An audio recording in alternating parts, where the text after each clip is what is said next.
Hey all, Jason Levon, priest at St. Luke's Episcopal Church in Milwaukee, Wisconsin. Welcome to another edition of Pause and Pray. When I was in the seminary, I was blessed to have a very wonderful priest and professor who was notorious for sending thank you cards to people. And it wasn't just for gifts that were given to him, maybe by parish members at the parish that he served, but it was for all sorts of things. You might get a thank you note for a contribution you made to a class discussion that was lively and thought and soul-provoking. Or you might get a thank you note for the way in which you cantored at Mass, or served, or read, or if you were a deacon, preached. Or maybe it was just a thank you for a conversation over lunch that was just as nourishing, if not more, than the food shared.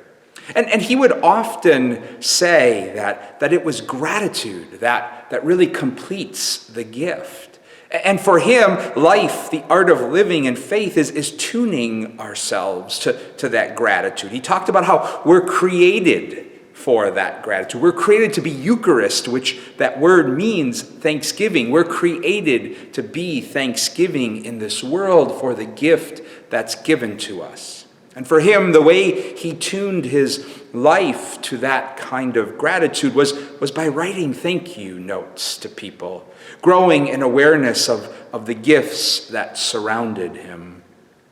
In today's daily office, we read from the beginning of the book of Joshua, and it begins with the death of Moses and then God engaging Joshua in this conversation about leading the people into the promised land.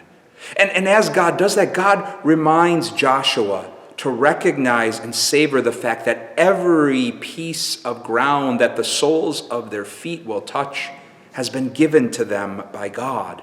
In other words, that they are constantly walking in gift.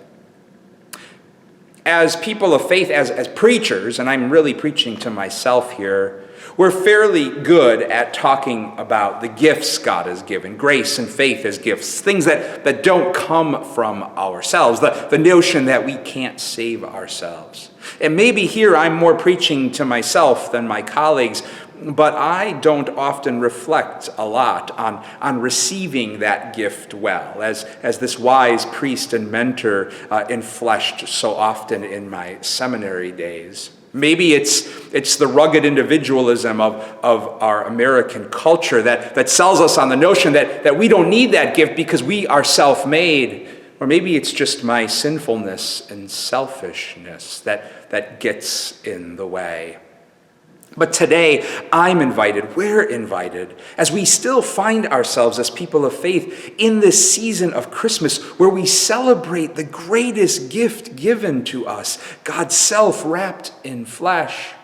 We're invited to pause and to pray, to retrace our steps, and ponder on the ways in which love and grace and faith and life and hope has been offered to us.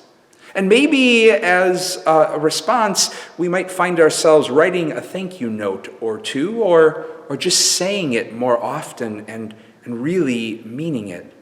Because we come to discover that it's not just the soles of our feet that walk in gift, but our very souls that are swaddled in it. Christmas peace and blessings to you all.